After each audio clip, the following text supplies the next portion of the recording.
Is that because you fear failure? No, Beth. The way we've constructed it is that there are foundational things that a government must do. Indicated that we'll play our full part in making sure that any deal, if there is one, and I hope there is, and I think this is a historic moment to make sure it's a lasting deal, and we're about to have a discussion about. These cuts could alienate Labour's core supporters, warns MP Rachel Maskell, as Starmer pushes forward with slashing benefits to fund a £13.4 billion defence spending increase. Her words echo through the halls of Westminster as dozens of Labour MPs prepare to defy their leader. The man who promised unity and protection for the vulnerable now faces an internal crisis that threatens to tear his party apart. If you've been watching Starmer's transformation since the election, this rebellion reveals everything about where Labour is truly heading. She campaigned to remove the cap on migrant worker visas, and now she pretends she's furious about the open borders policy of the last government. We've had free speech for a very, very long time in the United Kingdom, and it will last for a very, very long time. Before we move on, I'd like to ask you a small favour. If you appreciate this content, please take a second to like this video and subscribe to the channel. Over 98% of you watch the videos without subscribing. It costs you nothing, but it makes a huge difference to us. So, did you click the subscribe button? Great. Thank you so much. Now back to the video. Remember when Keir Starmer stood before the Labour faithful, promising unity and protection for the vulnerable? It seems like a distant memory now. The man who pledged to heal the wounds of the Corbyn era has instead opened fresh ones within his own party. His transformation from unity candidate to party divider tells us everything about the hollow promises of modern British politics. Starmer's campaign was built on compassion and solidarity, supporting those most in need while bringing together a fractured Labour movement. Fast forward to today, and we're witnessing an entirely different leader. I will defend our decisions in the budget all day long. I will defend facing up to the harsh light of fiscal reality. I think we're very well advanced. I think Russia has been acting very well. We have Representatives Steve Witkoff and Scott. His recent decision to slash benefits has left 80 of his own MPs preparing for open rebellion. This isn't just a minor policy disagreement, it's a fundamental betrayal of Labour's core values. The cancellation of winter fuel payments during a cost of living crisis was just the opening salvo. Pensioners, already struggling with soaring energy bills, have found themselves abandoned by a government that promised to protect them. And what about the WASPI women? These vulnerable women who lost years of pension entitlements were promised compensation during Starmer's leadership campaign.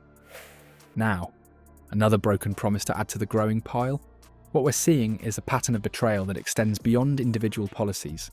Manifesto commitments have been quietly dropped, U-turns have become the norm, and Labour voters are left wondering what happened to the party they thought they were electing.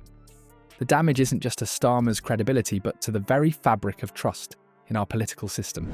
Is obvious, but border security is equally obvious in my view, and that's why I've said we are committed to bringing down immigration. I'm anti-Trump. I would like to send my warmest congratulations to President Trump. The rebellion brewing within Labour's ranks goes deeper than disagreement over a single policy. As one Labour MP candidly stated, "I'm going to give the government a slap. I've had enough. I need to show my constituents that I have my own brain and that I'm not just going to suck up all of this." After months of towing the party line, MPs are desperate to demonstrate their independence and principles to increasingly sceptical constituents. The consequences of this dissent could be severe. We've already seen Starmer's intolerance for rebellion when he stripped the whip from 7 Labour MPs who defied him over the 2-child benefit cap. His message was clear: fall in line or face punishment. But with 80 MPs now on the verge of open defiance, Starmer faces a far more significant challenge to his authority. This is no longer about managing a few rebellious backbenchers. It's about confronting a crisis that threatens to define his premiership. What happens when a Labour government prioritises missiles over meals? Amidst the worst cost of living crisis in a generation, Starmer has made his choice crystal clear: £13.4 billion for defence, while slashing support for the most vulnerable. This isn't just poor economics, it's a fundamental betrayal of Labour's core principles. British households are currently drowning under the triple threat of skyrocketing inflation, crushing energy costs, and wages that haven't kept pace for over a decade. She talks about my record. For 5 years, I was the chief prosecutor, prosecuting people who went to prison, many of whom were then deported. On his inauguration as the 47th President of the United States. For millions of families, the choice between heating and eating isn't political rhetoric. It's their daily reality. Yet somehow in this economic maelstrom, Starmer's government has determined that military hardware deserves priority over human hardship.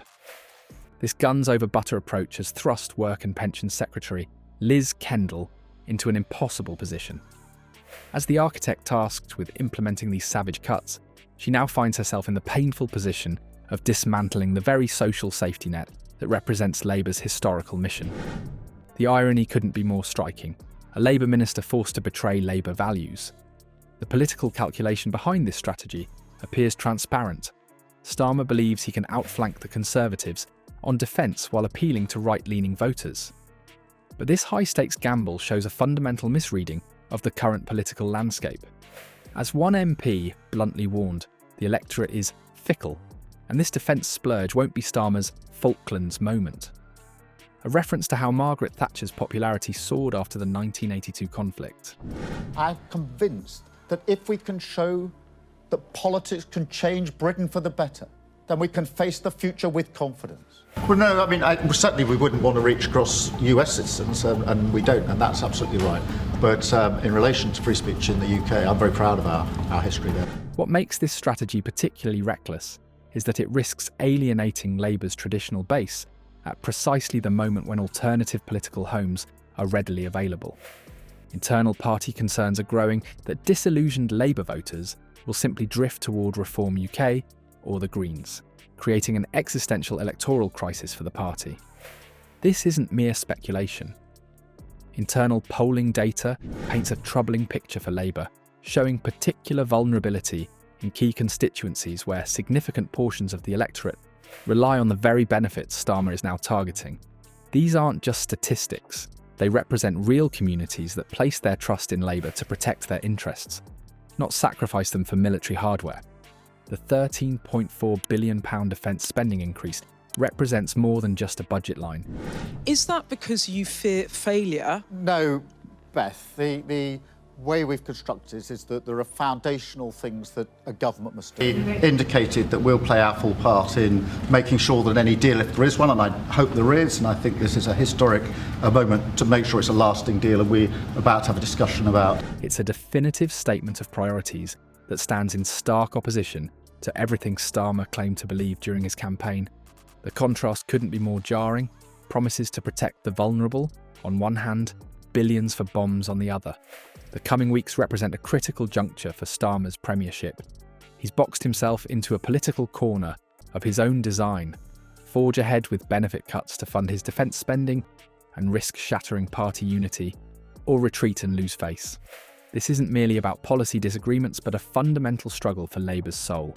Starmer's handling of internal dissent thus far, particularly his willingness to strip the whip from rebellious MPs, suggests he's prepared to rule with an iron fist. But at what cost? Frankly, no, seriously, I think we're let down by all sides of the parties. I think they've got the right intentions, but they're struggling to get their message across, I think, is the problem. Of course, I wouldn't want Donald Trump round for dinner, but don't underestimate the danger to the world if Trump is re-elected this time around. The gathering storm within Labour extends beyond Westminster. There's genuine anxiety that disillusioned voters, feeling betrayed by Starmer's rightward shift, might find refuge in populist movements or environmental parties. This rebellion isn't just about Starmer's authority, it's about Labour's very direction and identity. The ultimate question isn't whether Starmer can weather this storm, but whether what emerges afterward will still resemble the Labour Party that voters thought they were electing.